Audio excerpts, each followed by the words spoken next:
Everybody, if you're a first time listener, please subscribe, share this interview. We have a special guest. We're going to be talking about food and a new book out.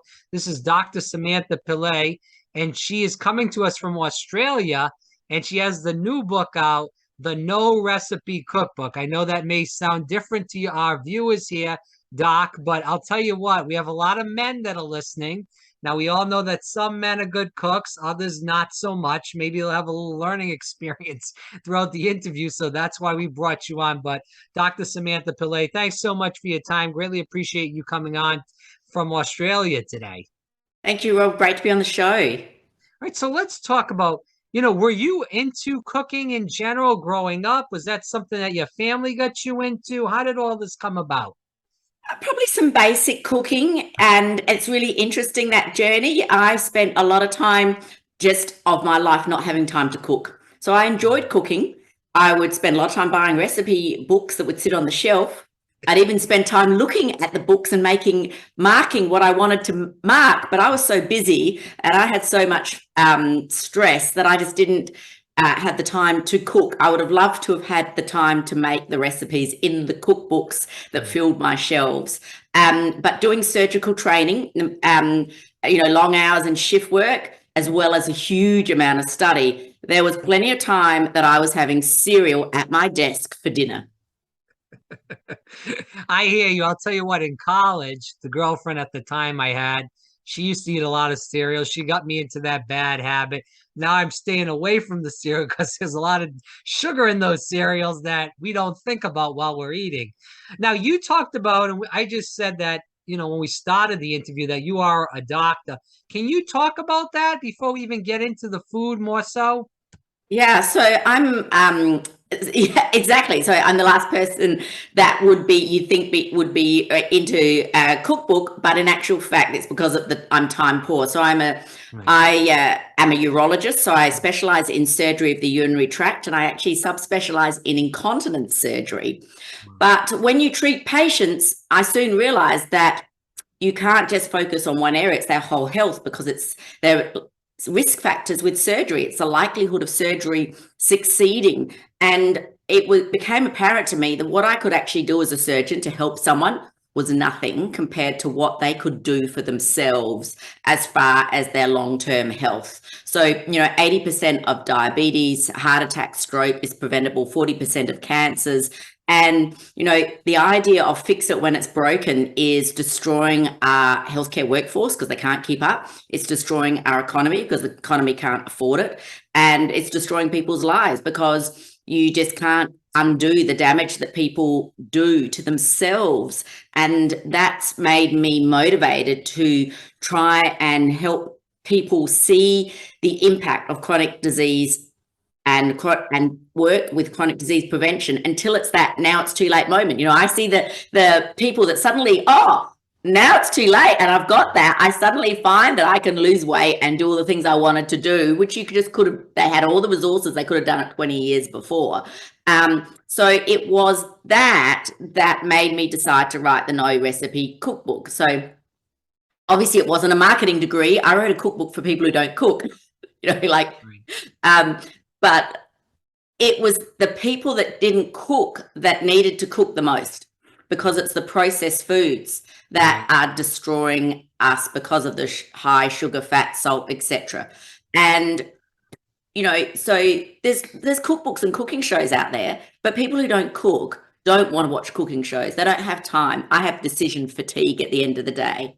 Ordering from an app is stressful and it takes too long because I'm already hangry by the end of the day. I needed something that was quicker, faster, and easier than ordering Uber Eats with one pan, that I knew what was in the food and I could control the sugar, fat, and salt.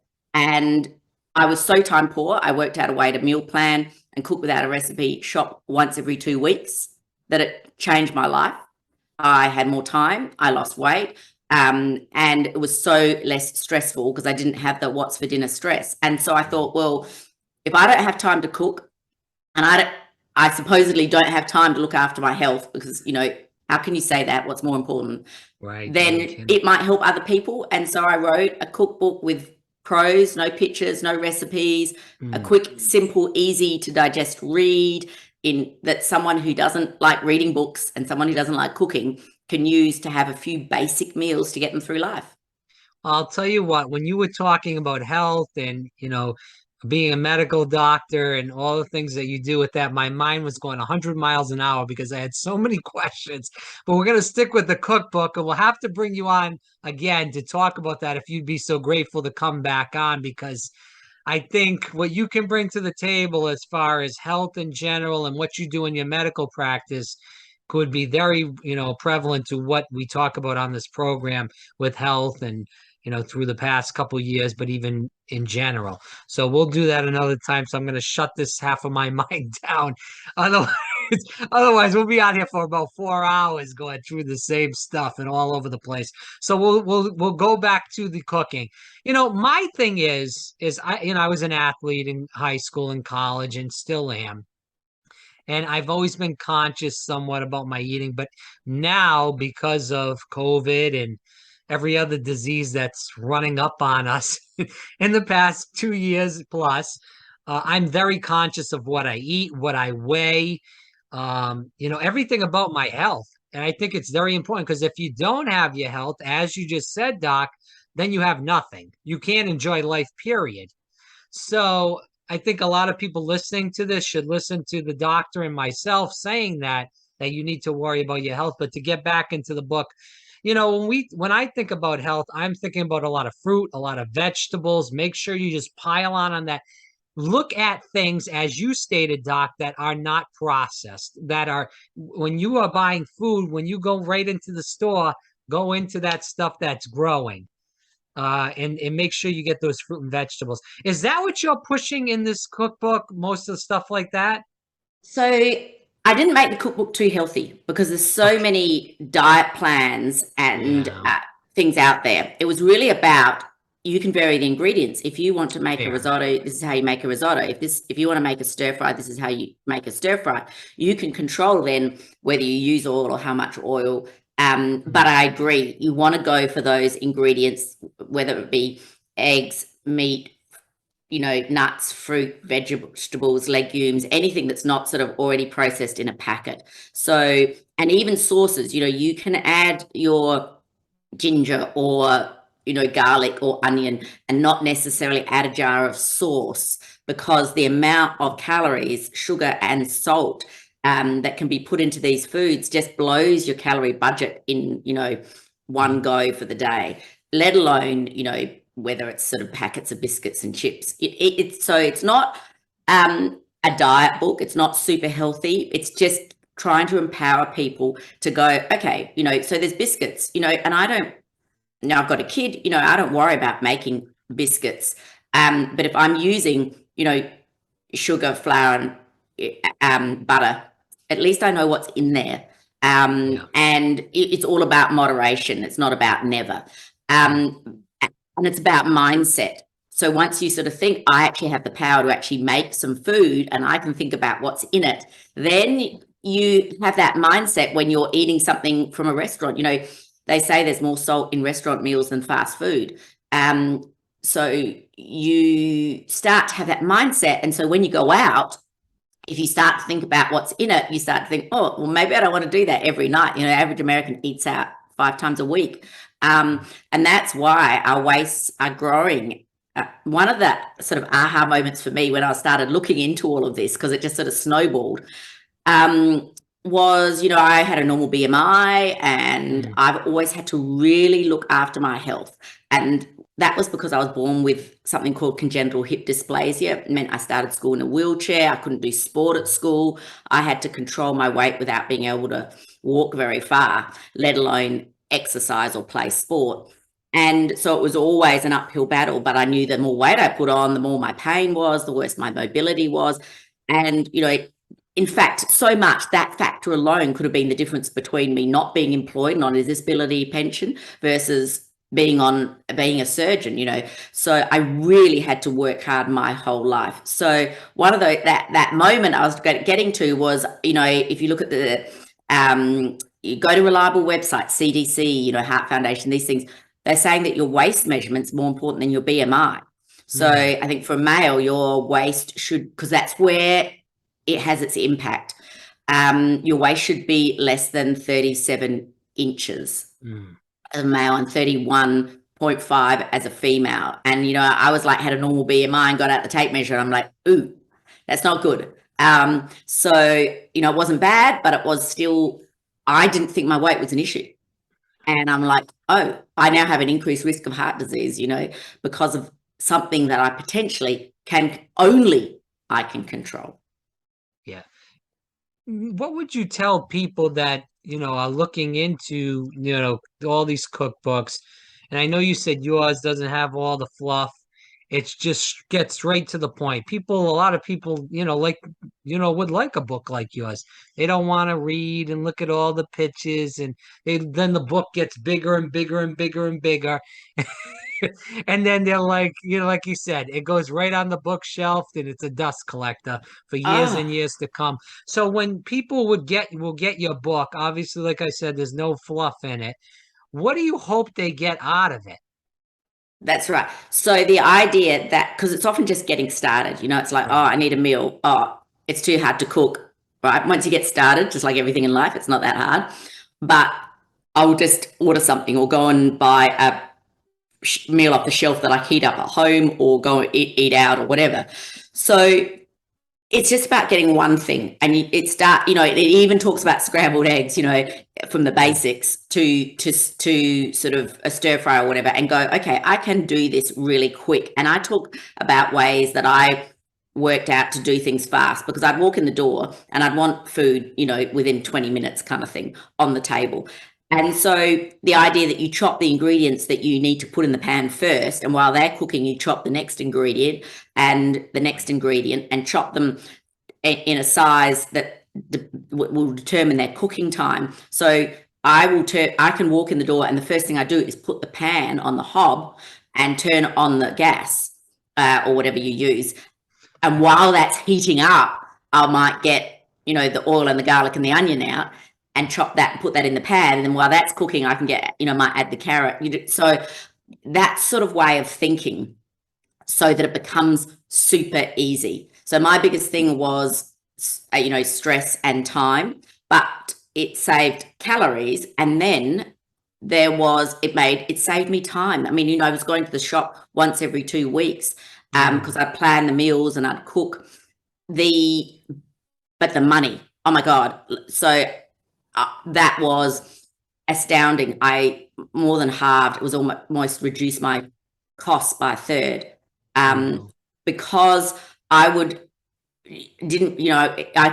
making meals for $5, and instead you'd go out and, you know, I mean, you just spend so much money. So my grocery bill just slashed. My kitchen bin, I used to empty my kitchen bin twice a week, you know, for rubbish. Now at the end of the week, it's like a third full, you know? Right. And you know what, they say that the packaged foods in the grocery stores are more than the foods that aren't processed at all. You know, we're talking about, like, you know, the vegetables. That's what I was told, and I kind of believe that because I see some of the prices on these snacks, and they're way over the prices for zucchini or carrots or a broccoli, stuff like that. It's not even close. And obviously those things are better. Go ahead. I'm sorry, Doc. Sorry, no. That the idea of cooking without a recipe is that you can go to shops. It varies from year to year. If you buy what's in season, not only does it taste better, but it's like much cheaper. So you can go, oh, you know, carrots are only, you know, $2 a kilo. Whatever, however you sell it, and etc. And so that allows you to vary the ingredients and save loads of money, because it's not like, oh, I've got a recipe list from Cookbook that has no idea what country I live in or what season it is. And I'm going to go to the shops and try and make it. And I have no idea until I get there what the price of whatever ingredient is right now. Whereas I just walk down the supermarket aisle and go, oh, that looks good, or that's on special, or look at the price of that. And then I can go home and make, you know, various sorts of dishes with whatever's cheap and available. But and as I say, when they're in season, it's actually tastes a lot better as well. So it's about that ability. So once you, like anything, once you practice, if you just take one thing, and there's actually some free sample meals that you can download for free from my website. So if you go to it's just my name, Samantha Pillay, or one word, PILLAY.com, you can get a meal and then you can just practice it. And to the point that you can make it without even thinking, and you can just go to your fridge and pantry and grab whatever quantities, if you like lots of peas, put in lots of peas, whatever quantity you want to suit your taste, whatever you've got available, whatever you want to use up that's left over, from your shopping cycle, so that you don't waste food, which saves money. And you can just practice and refine that dish. And then you can just add a second one. And you really only need, or 10 different things that you can put on rinse and repeat. If you imagine you had 2 weeks and you only ate out once, and you had the rest of the time that you were cooking. It also talks about how you can plan the 2 weeks. So there's some pantry ingredients, you might have frozen peas and corns and eggs that will easily be fine for 2 weeks, where you can cook. So, if I was going to have fish, I'd be having that the first night. If I was going to be having chicken, it might be earlier, red meat, night 3, various things like that. So you can plan your 2 weeks over the shelf life of the ingredients as well. So you minimize the time you shop. And then there's obviously, I might make a slow cook, and then you can freeze it, or curry. So I have always try and keep a stock of frozen meals as well that you can have a go-to, so that, because there'll be days where you're running late or you're stressed or something happens, and it's cheaper to cook in those sorts of quantities, and if you've got to microwave something from your freezer that you've made, that is going to be faster than any home delivery. Yeah. So let's finish off with these last few questions. So you just spoke about the person that may have to run out the door one day. Would you say that for the people that get the book, it's better to cook in these recipes somewhat in bulk if you enjoy them, so you have that for the week if you do have to run out the door? Or would you say this is kind of a book where it's just to cook for that one meal and that's it? It'll depend. So there's some things like in the recipe, like a savory mince with beans or something, kidney beans, or curries or stews that work really well, or slow cooks that you can freeze and make big quantities. And maybe don't make the really big quantity the first time you do it if you haven't cooked before. And it's got even safety tips for the, it's written for kitchen phobes. So, safety tips on how not to end up at one of my patients or in a hospital. So but then there's other food like a stir fry that I wouldn't freeze. So, but the other thing is, it's all about mindset. I'm a single mom and I'm running a business and I'm a surgeon. I mean, it's just, life is insane. I did not have time to get takeaway or order a meal delivery. This actually saved me time.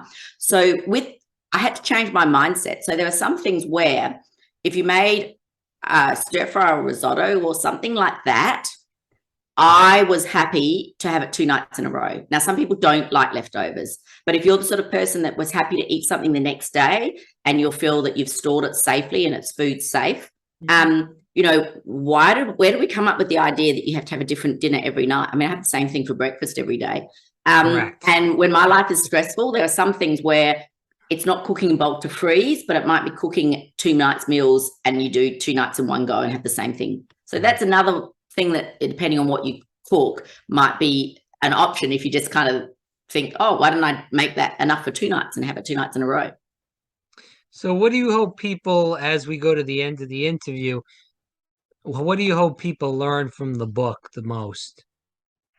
How to save money, how to eat healthier, how to save time, and have the confidence. I think that cooking shows and all these celebrity chefs have created kitchen phobes. People think it's hard. People have been feeding themselves for thousands of years without a recipe and without a cooking show and without a qualification. Eating every single day of their life until they die.